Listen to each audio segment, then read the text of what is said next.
নামনি সোৱণশিৰি জলবিদ্যুৎ প্ৰকল্পই 2000 মেগাৱাট বিজুলী উৎপাদন কৰিব খুজি 500 মেগাৱাট আৰম্ভ কৰি দিছে আৰু দুমাহ সময় ৰখ যদি আমি মে মাহৰ ভিতৰত আমি বিৰোধী পক্ষই চৰকাৰ গঠন কৰিব পাৰো তেতিয়াহ'লে নামনি সোৱণশিৰি জলবিদ্যুৎ প্ৰকল্পটো আমি বন্ধ কৰি দিম। মই আকৌ কৈছো আপোনালোকক মই আকৌ কৈছো দুহাৰি দিছো কথাটো ভালকে শুনি লওক সকলোৱে। যদি এবাৰ ৰাইজে আমাক চৰকাৰত জিকাই দিয়ে এবাৰ আমি যদি বিৰোধী ঐক্যমঞ্চই চৰকাৰ কৰিব পাৰো দুমাহৰ পাছত যদি আমাৰ বা আঢ়ৈ মাহ বা 3 মাহৰ পাছত যদি আমাৰ বিৰোধী চৰকাৰ হয় তেতিয়াহ'লে নামনি সোৱণশিৰি জলবিদ্যুৎ প্ৰকল্পটো NHPC এইটো আমি বন্ধ কৰি দিম। Thank U. 2013 চনতে বৃহৎ নদী বান্ধৰ বিৰুদ্ধে যি আন্দোলন চলি আছিলে সেই আন্দোলনৰ এটা গোচৰ আছিলে GR কেছ নম্বৰ 814/2013 এইটো আছিলে আণ্ডাৰ সেকশ্যন 101 115 117 120B আৰু 121A IPC। তো ইয়াৰ ভিতৰত 121A টো আছিলে ৰাষ্ট্ৰদ্ৰোহ। বৃহৎ নদী বান্ধৰ বিৰুদ্ধে আন্দোলন কৰোঁতে কংগ্ৰেছ চৰকাৰে আমাক ৰাষ্ট্ৰদ্ৰোহী বুলি সেই সময়ত এটা গোচৰ দিছিলে, কিন্তু ৰাষ্ট্ৰদ্ৰোহী বুলি গোচৰ দিয়াৰ পাছতো কংগ্ৰেছ চৰকাৰে সেই সময়ত আমাক এই কেছটো চলাবলৈ অনুমতি দিয়া নাছিলে, ৰাষ্ট্ৰদ্ৰোহিতাৰ কেছটো চলাবলৈ অনুমতি দিয়া নাছিলে।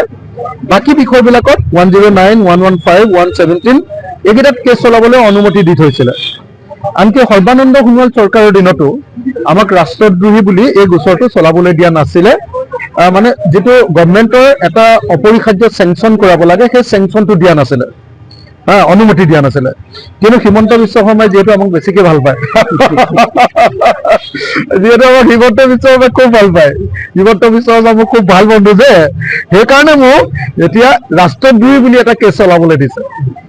এবাৰ ৰাষ্ট্ৰদ্ৰোহী বুলি এটা কেছ চলাবলৈ দিছে আমাৰ লখিমপুৰ কোৰ্টত নদী বান্ধত 21 নম্বৰ মই 1 21 নম্বৰ 2 21 নম্বৰ 3 এই তিনিটা মানুহৰ ওপৰত আমি নদী বান্ধৰ বিৰুদ্ধে আন্দোলন কৰাৰ কাৰণে আমাৰ তিনিটাত হিমন্ত বিশ্ব শৰ্মা চৰকাৰখনে 121A অৰ্থাৎ ৰাষ্ট্ৰদ্ৰোহী হিচাপে গোচৰ চলাবৰ কাৰণে আৰু 120B এই দুটা গোচৰত আমাক ৰাষ্ট্ৰদ্ৰোহী হিচাপে গোচৰ চলাবলৈ অনুমতি প্ৰদান কৰিছে। মানে পেণ্ডিং হৈ থকা গোচৰটো যিটো ইয়াত আগৰ কোৰ্টে যে চৰকাৰে অনুমতি নিদিলে আমি চলাব নোৱাৰো বুলি ক'লে, হাইকোৰ্টলৈ আমি সেই কেছটো লৈ গ'লো। হাইকোৰ্টে ক'লে যে চৰকাৰে অনুমতি দিলে দিব পাৰে, নিদিলে আমি কেছটো বন্ধ কৰিম বুলি ক'লে।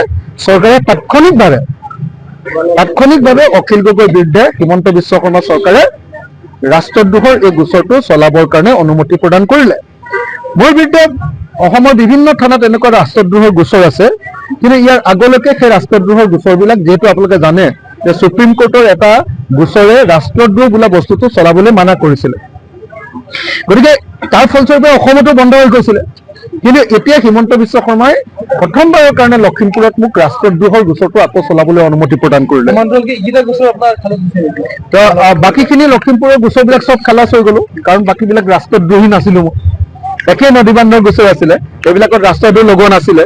এই 2013 চনৰ 814 নম্বৰ গোচৰটোত ৰাষ্ট্ৰদ্ৰোহ লগাইছিলে, সেইটো আমাৰ নাইকিয়াই হৈ গৈছিলে মোটামুটি। কিন্তু হিমন্ত বিশ্ব শৰ্মাই এইবাৰ যিহেতু হিমন্ত বিশ্ব শৰ্মাৰ বিৰুদ্ধে মই সদায় বিধানসভাত সক্ৰিয় ভূমিকা পালন কৰোঁ, বিজেপি চৰকাৰক সদায় সমালোচনা কৰোঁ, গতিকে মোক ৰাষ্ট্ৰদ্ৰোহী সজাবৰ কাৰণে হিমন্ত বিশ্ব শৰ্মাই এইবাৰ অনুমতি প্ৰদান কৰিছে। এইটো চাগে হিমন্ত বিশ্ব শৰ্মাৰ চৰকাৰ অহাৰ পাছত এনেকৈ কোৰ্টক ফৰ্মেল অনুমতি দিয়ে এইটো প্ৰথম ৰাষ্ট্ৰদ্ৰোহী কেছ হ'ব। আক্ৰমণ কৰিব নোৱাৰি গাদীয়ে মাৰিছে মানে হিমন্ত বিশ্ব শৰ্মাই মোক ধাৰ গাদী যিমান আছে চবতে পাৰিলে আক্ৰমণ কৰিব খোজে। বিধানসভাত কেতিয়াবা মোক কেনেকুৱা ধৰণে অপমান কৰে দেখিছে, মোক কথা ক'বলৈ নিদিয়ে। বাহিৰতো মোৰ কি বদনাম উলিয়াই আপোনালোকে দেখিছেই, কি বদনাম উলিয়াই।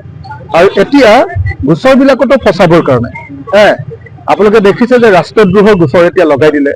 আটাইতকৈ যিটো ডাঙৰ কথা সেইটো হ'ল যে এটা গোচৰ NIA যিটো গোচৰ আছিলে মোৰ কা আন্দোলনৰ সময়ত, সেই গোচৰটো NIA একেবাৰে গোচৰ নহয় বুলি সেইটো মানে চাৰ্চ টাইমতে নাইকিয়া কৰি দিলে, কেছটোৱে নাইকিয়া কৰি দিলে। কিন্তু কেছটো নাইকিয়া কৰি দিয়াৰ পাছত হিমন্ত বিশ্ব শৰ্মাই আকৌ গুৱাহাটী হাইকোৰ্টক দি আকৌ লাগি যুঁজি মোৰ ওপৰত সেই গোচৰটো আকৌ সেইটো ৰাষ্ট্ৰদ্ৰোহৰ গোচৰো মুখ লগাই থলে। এতিয়া দ্বিতীয়টো ৰাষ্ট্ৰদ্ৰোহৰ গোচৰ এইবাৰ লখিমপুৰত লগালে। গতিকে হিমন্ত বিশ্ব শৰ্মাই প্ৰত্যেকটো ক্ষেত্ৰতে প্ৰত্যেকটো কেছতে এনেকৈ ৰাষ্ট্ৰদ্ৰোহৰ গোচৰবিলাক মোৰ ওপৰত লগাই আছে। মই ৰাষ্ট্ৰদ্ৰোহী হিচাপে তেওঁলোকে মোক প্ৰতিপন্ন কৰিবলৈ চেষ্টা কৰি আছে, কিন্তু আমি যুঁজি যাম। যিকোনো খবৰৰ বাবে যোগাযোগ কৰক আমাৰ এই নম্বৰত 9181 307 2221।